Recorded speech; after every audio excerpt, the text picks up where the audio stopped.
So I wanted to talk about um, Hideo Miyazaki, the game developer, um, and the effect his games, the impact they've had on my life. I'm a little under the weather, so don't mind my voice. It's a little raspy for everyone who's going to watch this, which is no one.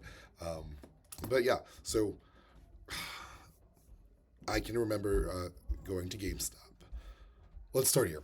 So I like most people, the experience I've had with gaming. I am a lifelong game player, and the things I've wanted from games have changed. My diet of games and what I love about games has changed as I've gotten older. There was this period of my life where it was only Nintendo. Then it became PlayStation 1 and Grand Theft Auto style games. I love Kojima games that shaped me. Sports games became a really big deal to me. I got a little bit older, and I think like most people, you kind of drift away from some of your hobbies at moments, and gaming was very much one. And what really brought me back into like gaming as this hobby that really like enriched my life um, was the Soulsborne games. Um, I remember playing Skyrim like every other human ever. I love Bethesda games. Um, and being finished with Skyrim, at least for my first playthrough, and then seeing this medieval looking RPG um, called Dark Souls, thinking, oh, it's going to be like Skyrim. It's incredible. I've never played a game and put it down so quickly, but it left such an impact on me. I can remember the spacing of the map, and I can just remember being like, "This fuck this. This is like way too hard," which is most people's experience, and that was when the game was released in like 2010, 2009. So fast forward to 2015, and I go to GameStop, and I had like 60, 70 bucks, and I wanted to get a couple games. So I got The Last Guardian, which is a game like I love the idea of and followed for so long, from the developer who made like Ico and Shadow of Colossus. Some other game, and I got decided to get this game Bloodborne that I heard about and I seen, and I had a PS4 now for a couple of years, but I always whatever. And I think it was like seven, but it was the cheapest out of the lot. Played some of The Last Guardian, kind of bounced off it, thought it was cool, but it wasn't really for me. And then I was like, oh, let me put in this game Bloodborne. Holy shit!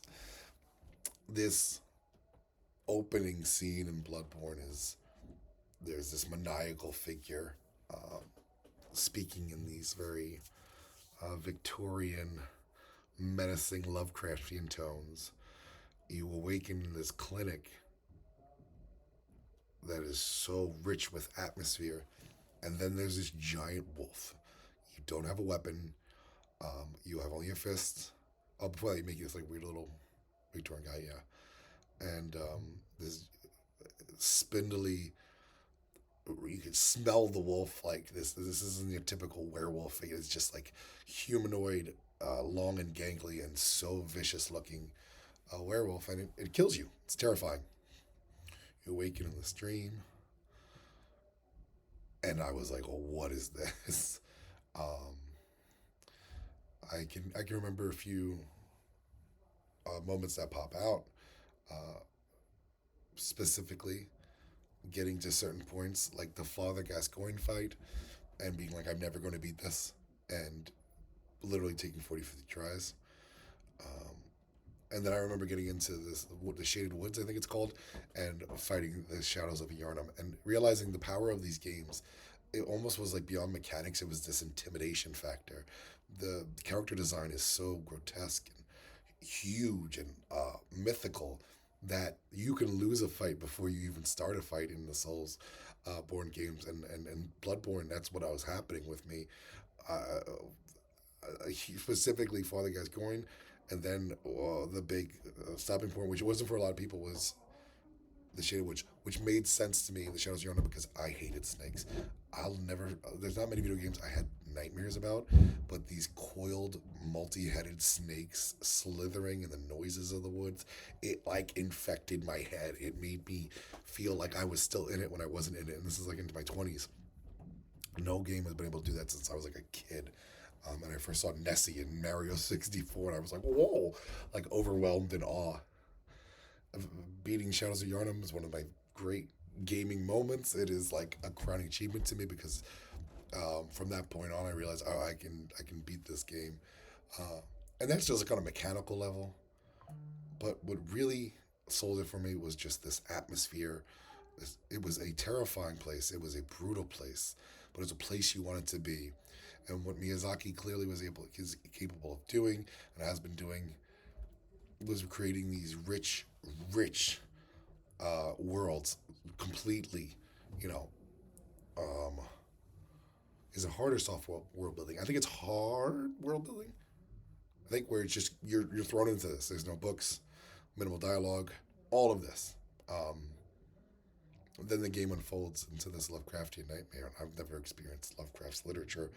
A little bit of like cultural stuff, and like the revealing of the amygdalas, not understanding what insight does, all these things. If you've never played Bloodborne, it's not gonna make sense. But it's like it's just layers on layers on layers of just pulling me in deeper to these games. I loved it. I beat it, and I instantly clicked on so many levels. Whether it was the quote unquote argument about difficulty that is wrote, the mechanics, the systems, everything about it was just remarkable, and it truly was like discovering something brand new at an age where I didn't know if I would. Um, I went on to play Dark Souls 3. Um, Loved it because going from Bloodborne to Dark Souls 3, you expect it's more of a role playing game in the sense of there's multiple classes and ways you can change your class and edit it and multiple weapons. So that was like pretty cool to experience that and put like 100 hours in that. I remember played like a very Roni Kenshin inspired samurai and I wore like the Firekeeper's cloak. It was sick, so much fun. And again, ran up against a lot of these bosses and ultimately availed. Not realizing that like my gaming diet was changing at the time, what I wanted from games and what I wanted from like media in general was changing. I'd gone from I spoon fed so much in America. We want to be spoon fed so much stuff, but this stuff was far from it. It was challenging and difficult. It was opaque. It was mysterious. It was dreamlike. It was surreal, and it's almost like the mechanics went secondary, but fell deeply in love with it. But Bloodborne just stayed with me. Um, Bloodborne is a game I've replayed multiple times. I replayed it before the birth of my first daughter, and a little bit after, and would hear the cries of the nightmare child, not my daughter, the nightmare child within Bloodborne. Take off my headphones and have to be like, it's checking my daughter. Um, Bloodborne is a game so much about birth, about women, um, about reality and what is real is, and what does it even really matter what's real and what's not, and um, it truly is one of the great pieces of fiction ever. And then playing the DLC all these years later, finally playing it and beating it to completion, the Lady Maria storyline, and really just that haunted fishing hamlet was like the ultimate nightmare. To take this like Bostonian version of what a Japanese individual would think of culturally and nail this feeling of this cursed fishing village where this great curse began, and the orphan it costs is like it's an achievement. It's a staggering achievement. It's like very visceral, right? They hint at like some really disgusting, terrible things they people did to this cost this demigod or what do they call? I can't think of what they call in Lovecraft, but these higher beings and yeah. So fast forward, and I went back and played Dark Souls 1, and I go back and forth between Bloodborne and Dark Souls 1 being my favorite games. Dark Souls 1, man, I think that what no matter what you think of the second half of the game, which is always kind of the people's whatever, it's still more Dark Souls 1. Um, the initial run up to say the opening, opening the Undead Asylum to the Firelight Shrine, to the Undead Settlement, and let's just say to the ringing of the bell with the gargoyles, probably peak game design and peak just like narrative and gameplay flow. Like it is damn near perfect. Like I can't think of a game that has that good of a sequence without any gaps or any kind of drop off. Um, it's remarkable, and really, you could say that run up until in Orlando. Truthfully, Sense Fortress a staggering achievement, and it was like even though playing it retrospectively as an older game, I got it instantly. Like, oh, bet this is what this is incredible.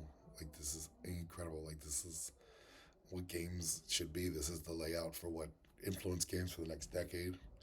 Um, man, and again the myth making, the lore, Artorias and Seath and Sith, and then Seath the Scareless, um, the Onion Knight himself, and his daughter who's seeking him. Um, wow, man. I mean, like the Gwyn and like there's so much there. Uh, Ornstein and Smoke, like it's just remarkable. It is again. I think that to summarize, I've played every Souls game now to completion, so back and forth. And it's funny people are like you're not mentioning Elden Ring. I love Elden Ring. Elden Ring, again, is another one of those games that experiencing Souls in an open world, I could only compare it to GTA 3 as a young man, like an 11-year-old. This kind of mind blowing thing, like they did it. They were able to take um, what so much of those games did and put it into this open world setting. And I think Elden Ring is a masterpiece, as I think Sekiro is. But it's not my favorite. There's reasons for that. I can go into more detail, but truly, depending on the day, it's Dark Souls 1, it's Bloodborne. Sometimes even Dark Souls 2, which I know is a hot take, but I think 2, even though, and this is me being revisionist, I played 2 last out of all the original games because I knew it was so maligned. And I remember playing and be like, this is awesome. Like, and there's some stuff there, right? There's some stuff that certainly people, but I don't know, man. I think for a follow up, Dark Souls 2 is a really interesting sequel that plays and fantastically and has some really great stuff in it, some great areas. I makes me want to play Dark Souls 2. Dark Souls 2, weirdly, out of all the games, is the one I can go back to the easiest and not get sick of, which is saying a lot because I've played them all each to like a crazy amount of hours, but there's a whole Dark Souls 2 story to have. All right, this video's gone long, but I love the Souls trilogy. I love Bloodborne. I love Dark Souls. It is not exaggerating to say it changed my life because it did in a lot of ways, and changed it for the better. It didn't like change me as a person, but as far as like my diet of fiction and of media, it just blew my world open and opened me up to so many things. Thank you, Miyazaki. Thank you, FromSoft. Thank you, Soulsborne. Thank you, Dark Souls. Thank you, Bloodborne, and everything in between.